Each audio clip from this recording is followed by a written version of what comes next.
Un mundo feliz. Aldous Huxley. Prólogo.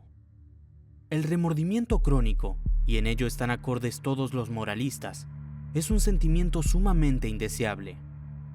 Si has obrado mal, arrepiéntete, enmienda tus yerros en lo posible y encamina tus esfuerzos a la tarea de comportarte mejor la próxima vez. Pero en ningún caso debes entregarte a una amorosa meditación sobre tus faltas. Revolcarse en el fango no es la mejor manera de limpiarse. También el arte tiene su moral, y muchas de las reglas de esta moral son las mismas que las de la ética corriente, o al menos análogas a ellas. El remordimiento, por ejemplo, es tan indeseable en relación con nuestra creación artística como en relación con las malas acciones. En el futuro, la maldad debe ser perseguida, reconocida y en lo posible, evitada.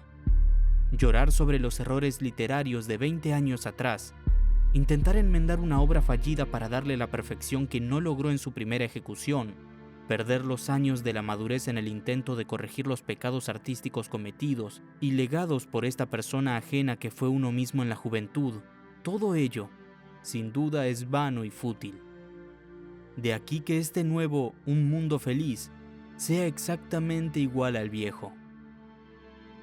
Sus defectos como obra de arte son considerables, mas para corregirlos debería haber vuelto a escribir el libro y al hacerlo como un hombre mayor, como otra persona que soy, probablemente hubiese soslayado no solo algunas de las faltas de la obra, sino también algunos de los méritos que poseyera originalmente. Así, resistiéndome a la tentación de revolcarme en los remordimientos artísticos, prefiero dejar tal como está lo bueno y lo malo del libro y pensar en otra cosa. Sin embargo, creo que sí merece la pena, al menos, citar el más grave defecto de la novela, que es el siguiente. Al salvaje se le ofrecen solo dos alternativas: una vida insensata en Utopía o la vida de un primitivo en un poblado indio, una vida más humana en algunos aspectos, pero en otros, casi igualmente extravagante y anormal. En la época en que este libro fue escrito, esta idea de que a los hombres se les ofrece el libre albedrío para elegir entre la locura de una parte y la insania de otra, se me antojaba divertida, y la consideraba como posiblemente cierta. Sin embargo, en atención a los efectos dramáticos, a menudo se permite al salvaje hablar más racionalmente de lo que su educación entre los miembros practicantes de una religión, que es una mezcla del culto a la fertilidad y de la ferocidad de los penitentes, le hubiese permitido hacerlo en realidad. Ni siquiera su conocimiento de Shakespeare basta para justificar sus expresiones. Y al final, naturalmente, se les hace abandonar la cordura. Su penitentismo nativo recobra la autoridad sobre él, y el salvaje acaba en una autotortura de maniático y un suicidio de desesperación. Y así, después de todo, murieron miserablemente, con gran satisfacción por parte del divertido y pirrónico esteta que era el autor de la fábula. Actualmente no siento deseos de demostrar que la cordura es imposible. Por el contrario, aunque sigo estando no menos tristemente seguro de lo que en el pasado la cordura es un fenómeno muy raro, estoy convencido de que cabe alcanzarla, y me gustaría verla en acción más a menudo. Por haberlo dicho en varios libros míos recientes, y sobre todo por haber compilado una antología de lo que los cuerdos han dicho sobre la cordura y sobre los medios por los cuales puede lograrse, un eminente crítico académico ha dicho de mí que constituyo un triste síntoma del fracaso de una clase intelectual en tiempos de crisis. Supongo que ello implica que el profesor y sus colegas constituyen otros tantos alegres síntomas de éxito. Los bienhechores de la humanidad merecen ser honrados y recordados perpetuamente. Construyamos un panteón para profesores. Podríamos levantarlo entre las ruinas de una de las ciudades destruidas de Europa o el Japón. Sobre la entrada del osario yo colocaría una inscripción, en letras de 2 metros de altura, con estas simples palabras: consagrado a la memoria de los educadores del mundo, si monumentum requiris circumspais. Pero, volviendo al futuro, si ahora tuviera que volver a escribir este libro, ofrecería al salvaje una tercera alternativa.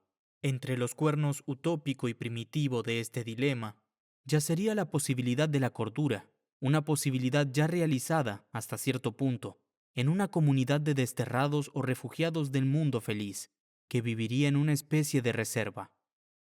En esta comunidad, la economía sería descentralista, y al estilo de Henry George, y la política kropotkiniana y cooperativista.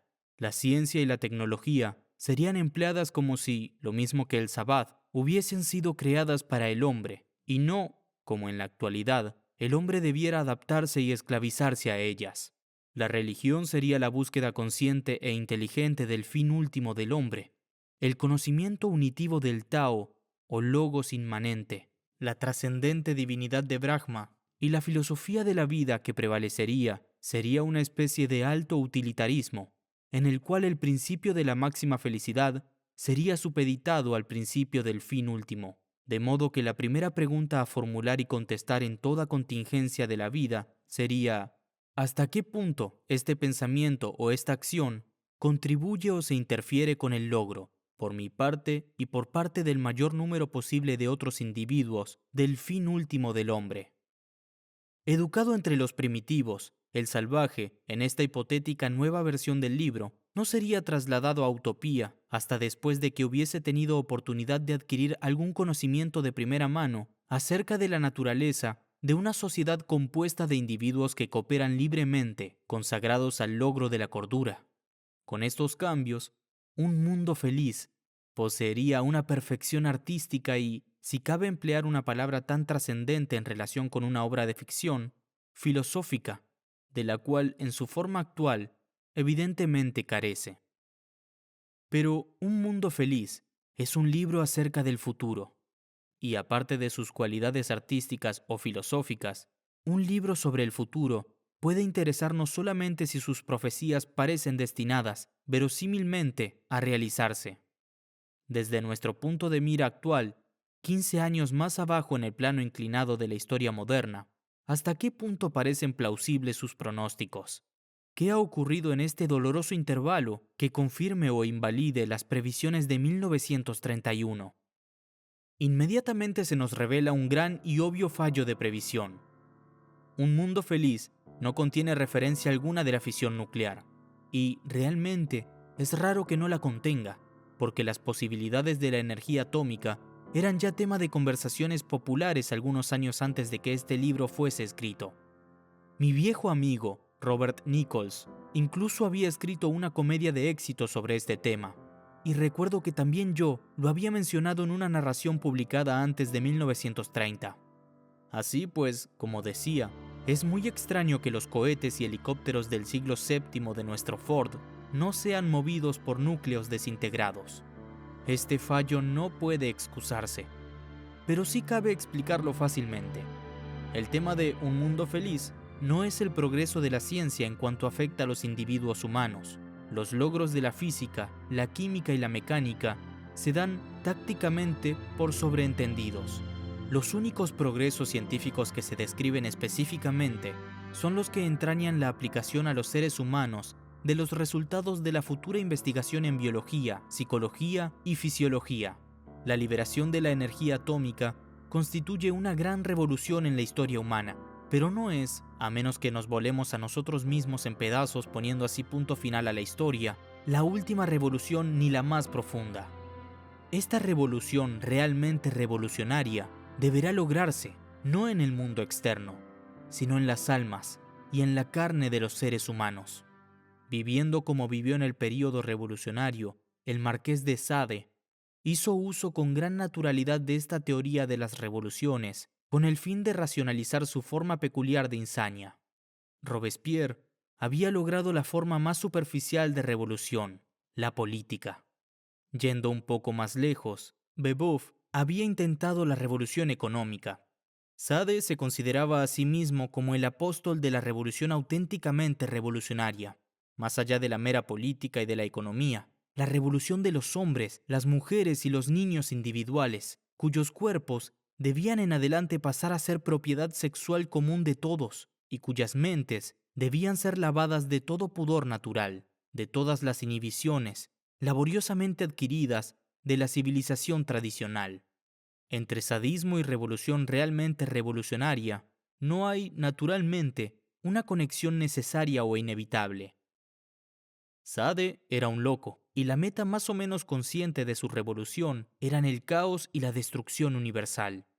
Las personas que gobiernan el mundo feliz pueden no ser cuerdas, en lo que podríamos llamar el sentido absoluto de la palabra, pero no son locos de atar, y su meta no es la anarquía, sino la estabilidad social. Para lograr esta estabilidad, llevan a cabo, por medios científicos, la revolución final, personal, realmente revolucionaria. En la actualidad, nos hallamos en la primera fase de lo que quizás sea la penúltima revolución. Su próxima fase puede ser la guerra atómica, en cuyo caso no vale la pena de que nos preocupemos por las profecías sobre el futuro. Pero cabe en lo posible que tengamos la cordura suficiente, sino para dejar de luchar unos con otros, al menos para comportarnos tan racionalmente como lo hicieron nuestros antepasados del siglo XVIII. Los horrores inimaginables de la Guerra de los 30 años enseñaron realmente una lección a los hombres, y durante más de 100 años, los políticos y generales de Europa resistieron conscientemente la tentación de emplear sus recursos militares hasta los límites de la destrucción o, en la mayoría de los casos, para seguir luchando hasta la total aniquilación del enemigo. Hubo agresores, desde luego, ávidos de provecho y de gloria, pero hubo también conservadores, decididos a toda costa a conservar intacto su mundo. Durante los últimos 30 años no ha habido conservadores, solo ha habido radicales nacionalistas de derecha y radicales nacionalistas de izquierda. El último hombre de Estado conservador fue el quinto marqués de Lansdowne, y cuando escribió una carta a The Times sugiriendo que la Primera Guerra Mundial debía terminar con un compromiso, como habían terminado la mayoría de las guerras del siglo XVIII, el director de aquel diario, otrora conservador, se negó a publicarla. Los radicales nacionalistas no salieron con la suya, con las consecuencias que todos conocemos: bolchevismo, fascismo, inflación, depresión, Hitler, la Segunda Guerra Mundial, la ruina de Europa y todos los males imaginables menos el hambre universal. Suponiendo, pues, que seamos capaces de aprender tanto de Hiroshima como nuestros antepasados de Magdeburgo, podemos esperar un período no de paz, ciertamente, pero sí de guerra limitada y solo parcialmente ruinosa. Durante este período, cabe suponer que la energía nuclear estará sujeta al yugo de los usos industriales. El resultado de ello será, evidentísimamente, una serie de cambios económicos y sociales sin precedentes en cuanto a su rapidez y radicalismo. Todas las formas de vida humana actuales estarán periclitadas y será preciso improvisar otras nuevas formas adecuadas al hecho, no humano, de la energía atómica. Procusto Moderno, el científico nuclear, preparará el lecho en el cual deberá yacer la humanidad. Y si la humanidad no se adapta al mismo, bueno, será una pena para la humanidad. Habrá que forcejear un poco y practicar alguna amputación, la misma clase de forcejeos y de amputaciones que se están produciendo desde que la ciencia aplicada se lanzó a la carrera, solo que esta vez serán mucho más drásticos que en el pasado. Estas operaciones, muy lejos de ser indoloras, serán dirigidas por gobiernos totalitarios sumamente centralizados. Será inevitable, porque el futuro inmediato es probable que se parezca al pasado inmediato. Y en el pasado inmediato, los rápidos cambios tecnológicos que se produjeron en una economía de producción masiva y entre una población predominantemente no propietaria han tendido siempre a producir un confusionismo social y económico. Para luchar contra la confusión, el poder ha sido centralizado y se han incrementado las prerrogativas del gobierno. Es probable que todos los gobiernos del mundo